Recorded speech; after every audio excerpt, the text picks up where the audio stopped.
Psalms 91 that while he was in the middle of war, he said, "1,000 shall fall in my right side and 10,000 in my left side, but the harm shall not come near me." And he believed in that, and knowing that God will save him. Now, we talk about Daniel.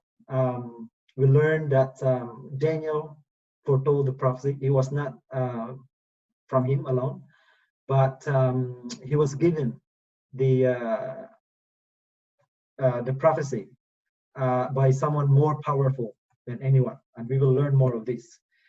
Daniel's secret of prophecy or future were written from the ancient Babylon, and today you can still see the Ashtar Gate of Babylon. Babylon, by the way, in our modern time is called Iraq, if I'm not wrong. You can still see these beautiful buildings there, the ruins of it, but they are inhabited now. Once it was ruled by the king Nebuchadnezzar.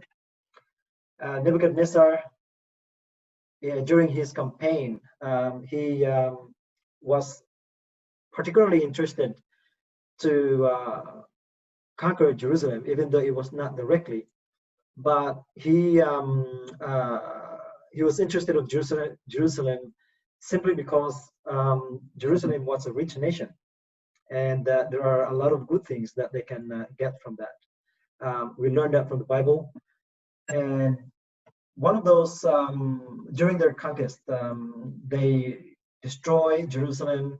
They looted all the treasures in there, and they even took captives with them. And that's part of their systems of the war. You know, whatever they can take, they bring it with them, and the captives will become their slaves, perhaps.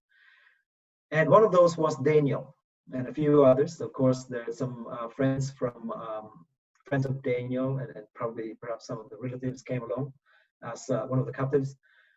Daniel, while he was in Babylon, dreamed about the things that's going to happen in the world and who will control the world.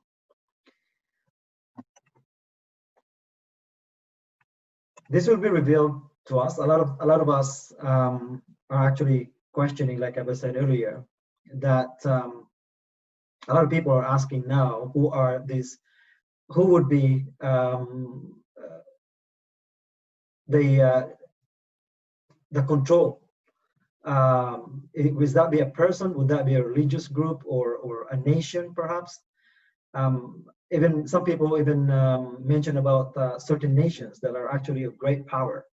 We're talking about United States, maybe China or Europe or whoever, or could be some extremist group. A lot of people are asking, saying, "I didn't get that. Could you try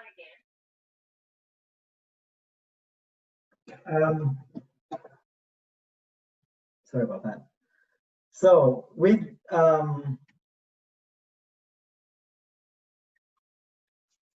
going back to the dream of King Nebuchadnezzar, mentioned in Daniel, this is the time where you can open your book or your Bible and focus more in the second chapter of Daniel. What happened to Nebuchadnezzar, by the way? We knew that Nebuchadnezzar had a dream.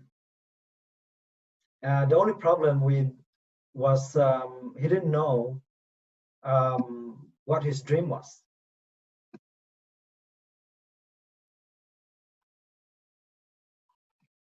And he was so troubled that he couldn't go back to sleep. So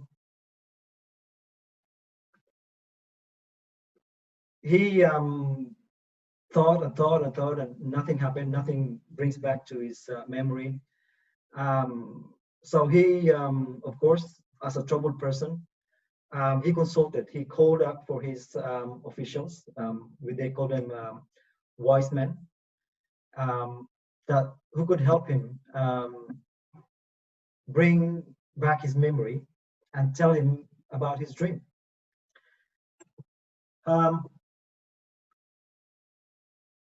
They were also troubled. What was the king is talking about? And it's that the king has to tell us what was the dream. But the king couldn't say anything because he can't remember the next day, and it was probably not the first just one night that happened. There's probably a few times that he dreamed of it every time he goes to sleep, and every time he wakes up, he forgot about it. So for these wise men, really they couldn't say anything much if the king will not tell them about what the dream is all about or what was his dreaming, so they can just interpret it. And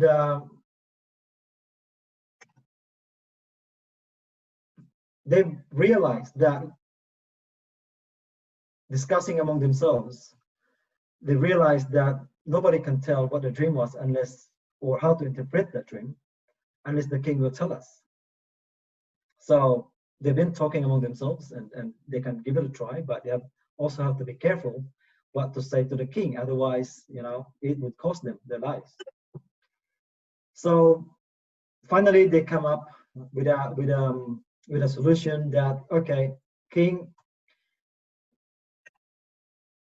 there is not a man on earth who can tell the king's mother. We can't tell you what you dream and what it means. No one can tell that. Not anyone living in this earth during their time, perhaps. No one can know what the king was dreaming all about, and no one can tell what the dream was. So, of course, what do you think the king would respond? What would be the response of the king? Of course, he would be furious. And guess what happened to them? The king commanded that they will be destroyed. All the wise men of Babylon. So I think this is one thing that that these wise men were right, was to admit that there's nothing they could do about the king's dream, acknowledging that they have their limits. But at the same time, acknowledging that there is somebody or someone out there who is great and powerful that can tell what the dream was all about and what it is or what it was. And this is what they found out, and this is what we will find out tonight as well. So going back to Daniel was considered one of the wise men, and we'll learn how Daniel was being tested and some of his friends. Of course, the command of the king was rumored all over the kingdom that all these wise men will be killed. Perhaps it includes with their families as well. So Daniel heard about the situation, and he went to the king and asked the king to give him a bit of time. And that's not only to save Daniel's head, because he was considered one of the wise men. Daniel also acknowledged that he can do it himself.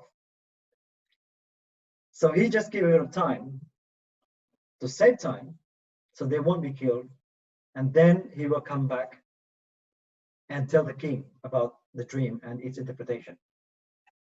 So what do you think? If you're in the situation, what would you do? I would do what Daniel did. Daniel went to his house and made the decision known to Hananiah, Mishael, and Isaiah. These are the Babylonian name of Shadrach, Meshach, and Abednego. These are his best friends who came together with him from Jerusalem to Babylon. that they will stick together. I can see how Daniel is working here. He needs some support from his friends as well, to ask God. Let's see what they asking God. They seek mercies from God of heaven concerning the secrets, concerning the dreams and its interpretation. Now, when we talk about seek mercies, they actually would not just ask God simply, but they will actually pour out their heart to in prayer, and to the point that they have to plead with God to help them, so they can help others, or particularly at this time was the king. So this is something that of great importance for us. Something that we need to learn, that when you are in some kind of situation that you need to unlock some mysteries in your life, or if you have some big questions that you need answers, just like what I've chosen earlier, which I recommended as well, do what Daniel did together with his friends. They talk to God in prayer. Simply just talk to God in prayer. And just like what the Bible said, if there's 2 or 3 are together in his name, God is with them, and he will hear them. So knowing that God does not know, doesn't do anything except revealing secrets, how did God reveal the secret to Daniel?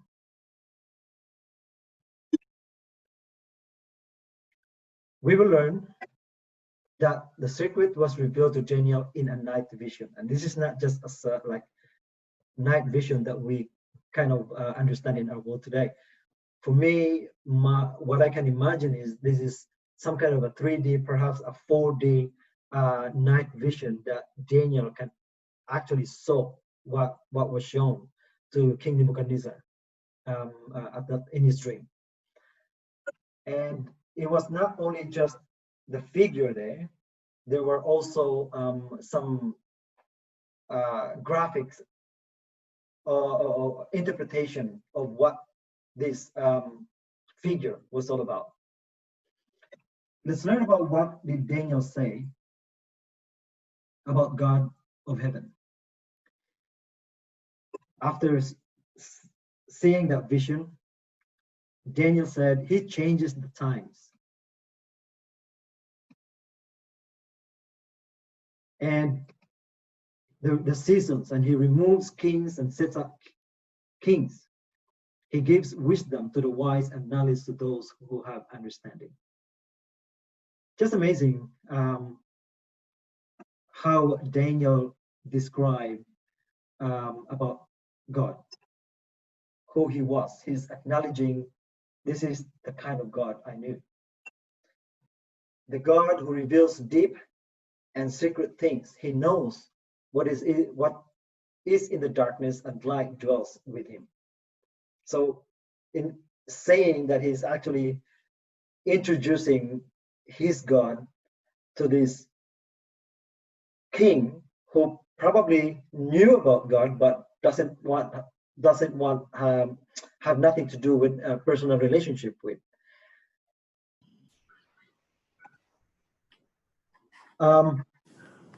The overall purpose, we will learn then, just from the what we've just discussed so far, we will learn then that the overall purpose of this whole dream was to reveal the hidden secret, that it is God, not the human kings or armies or nations who controls the destiny of this planet.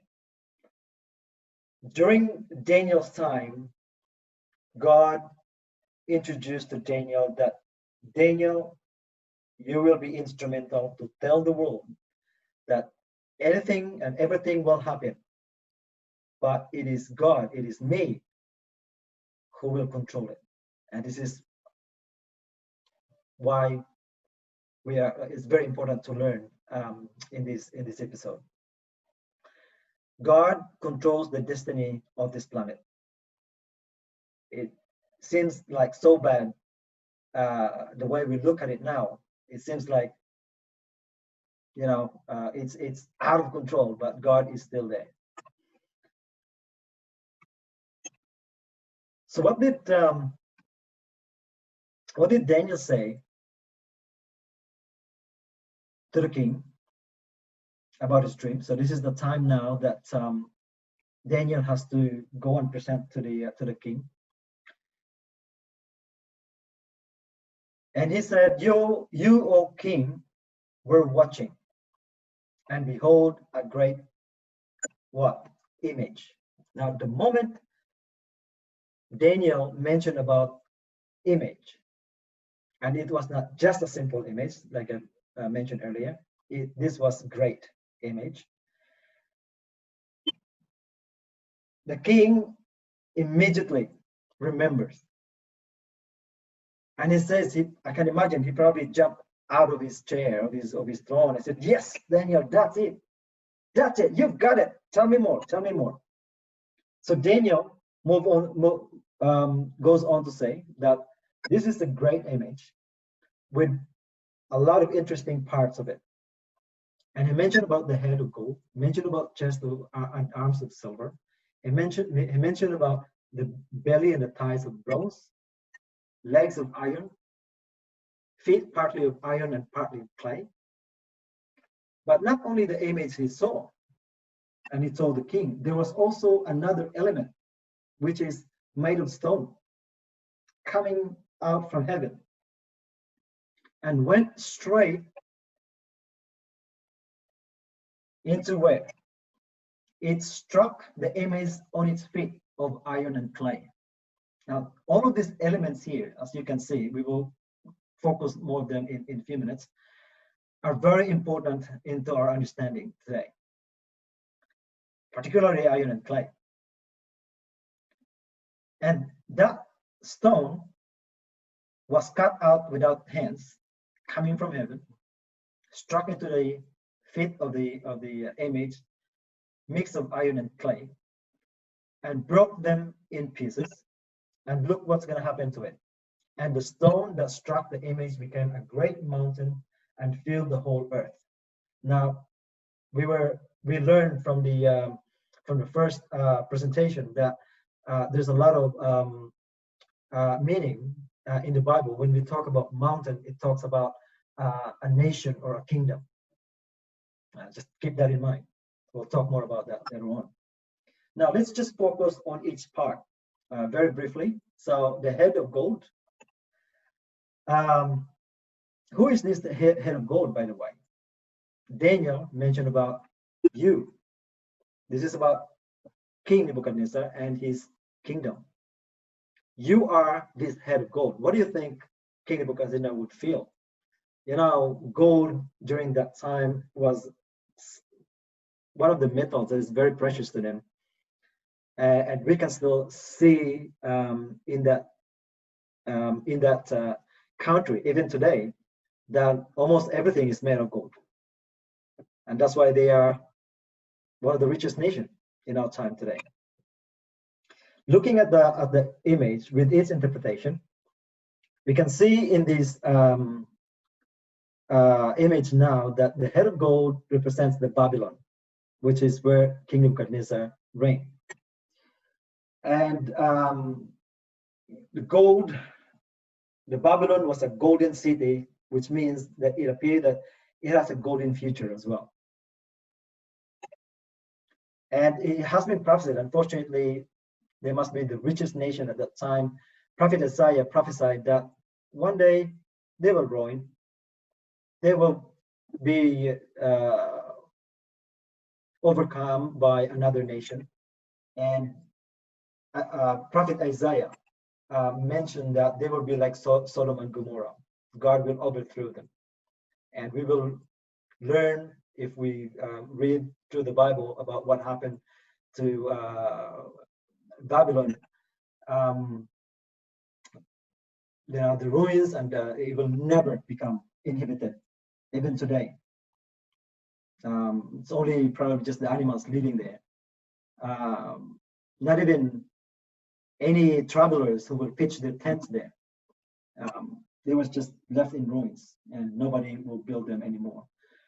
In fact, one of the I think there was Saddam Hussein who tried to rebuild it, but he was not successful. Now, we mentioned earlier that there's another kingdom after Babylon who will succeed. And we're talking about here, according to the book of Daniel, as he presented it to the king Nebuchadnezzar. The chest with two arms represents the Medo Persia. These are actually two nations, powerful nations, joined together to overcome Babylon. And the Medes and the Persians, through Cyrus, King Cyrus, defeated Babylon in the year 538 AD. And we can see even this discovery of Cyrus cylinder found in Babylon during the reign of King Cyrus of Persia. And we knew from history that the way how they did it was they actually had to divert the river that passed through the Babylon, and that's where the huge army went into the city of Babylon, because Babylon in itself is, can't be destroyed, but there's a way, there's a weakness, and this is where they found it. The next, after the Babylon, there's the Middle Persia. The next kingdom, we will learn that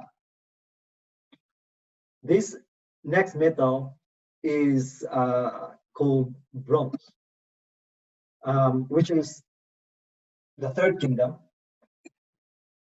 representing Greece. And there's someone in during this time, very well known in history. And in fact, I was really amazed from this man. His name is Alexander the Great. I didn't like much history, but when I heard about the conquest and all about Alexander the Great, I was so amazed how great he was during his conquest for victory. But sadly, he died as well. He didn't, survive that long, and his death was one of the saddest because he died as a drunk person. So after the Medes and Persia won the Battle of Arbela in 231 AD, Alexander the Great took over after that kingdom, and he ruled. And his kingdom, after he died, he was succeeded by a few of his generals, and then he went to nowhere. Then they were defeated by the next kingdom, which is foretold by Daniel. This is another metal, which now is this is where we are so familiar with, because this is during this time. The reason why it's become so familiar, because during this time, this is represented by the iron. Iron, in a sense that this is during the time of Rome, the legs of iron, where most of their tools are made of iron. Their spears, their shields, their bow and arrows and all that thing are made of iron, and they're very strong among all other metals that is mentioned here. They may not be so expensive during that time, but they are very strong, in fact the strongest. So during this time, this is where Jesus was born. Remember, Jesus was nailed to the cross by the Roman soldiers, and this is so exciting to know that it all comes into us how it was prophesied.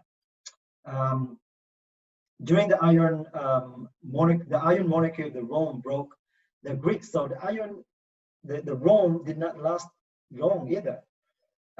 They were also defeated by who? I believe we learned from the history that the Rome were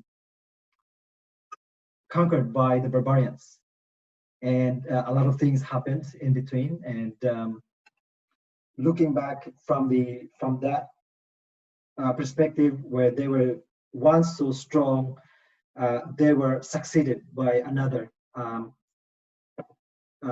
group of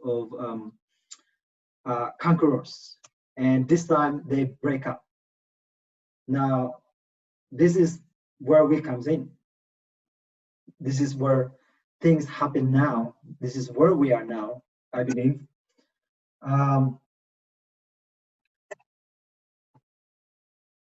The toe on the feet, toes partly is mixed of potter's clay and partly of iron, meaning they're divided. They can't be mixed.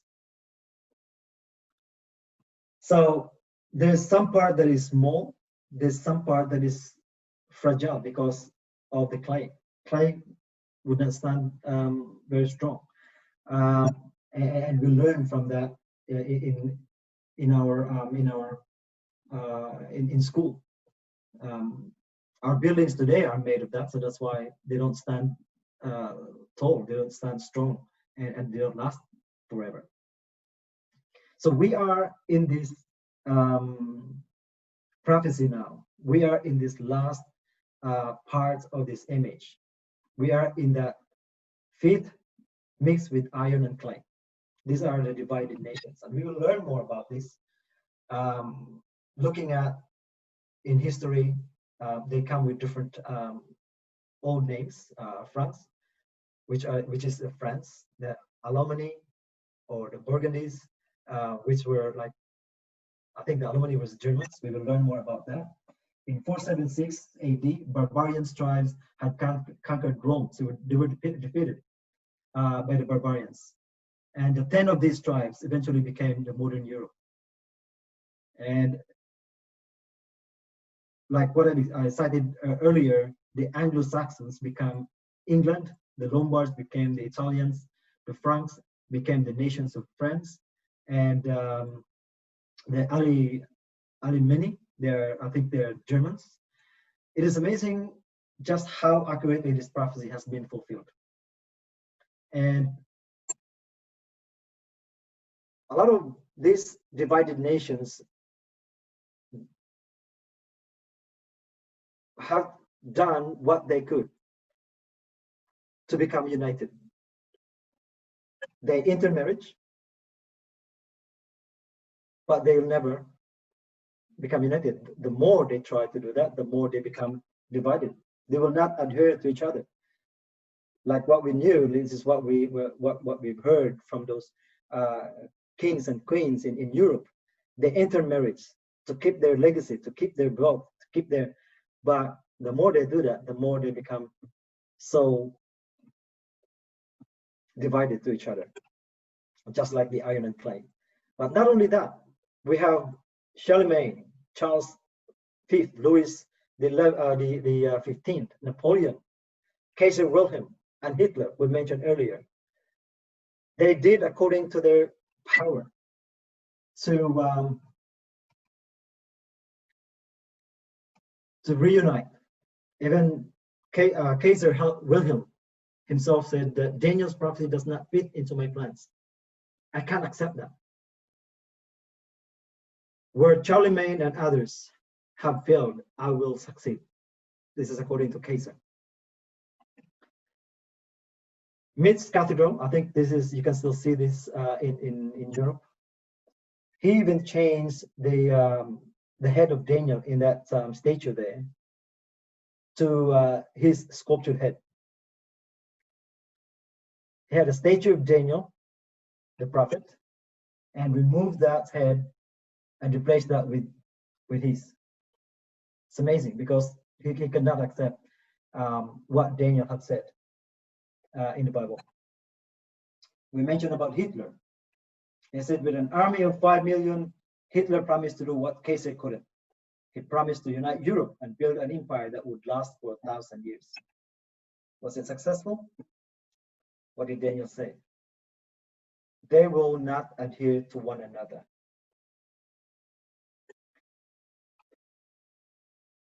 Sometimes some people liken the modern Europe to a giant sporting team. I think in our time today, we heard about the Olympics and all that. We try to unite by, bringing all the sports, and we become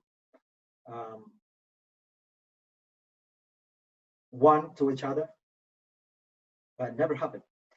Individuals coming together in a common cause, that's what they said, but always retaining their individuality.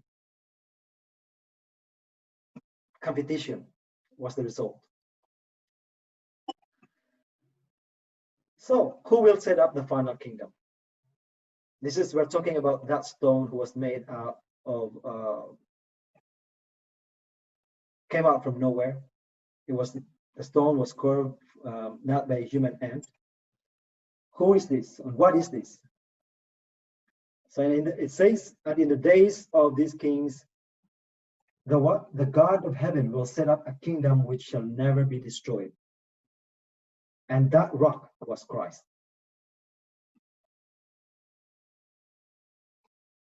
The Bible predicts that it will be Jesus who will set up his kingdom. It will not be China, the United States, or Israel, or whatever group of powerful individuals. There will be a fifth world empire, an empire ruled by the King of Kings. So what will happen to the earthly kingdoms when God sets up his kingdom? It shall break in pieces and consume all those kingdoms. So that stone will break into those images, which representing nations and kings and kingdoms, will break them into pieces and consume them. And that stone strike the statue on its feet in our time now. We're so undivided. This indicates that Jesus will come during the time of the divided nations. It is our time. We are living at the time of this toast. We are adapted.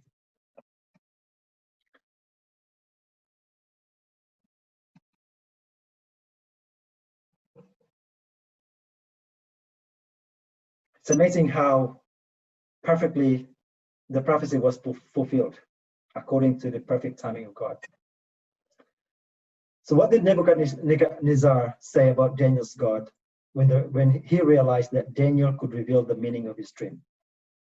This is one good thing that King Nebuchadnezzar did. He acknowledged that there is God, the God that Daniel introduced to him. He is the God of gods, the Lord of kings, and the revealer of secrets. So I hope you've learned something from this discussion tonight.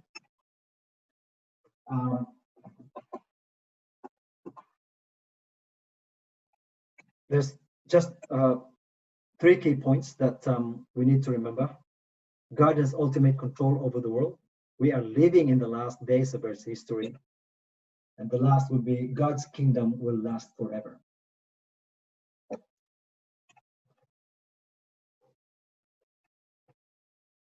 So that's conclude the presentation tonight.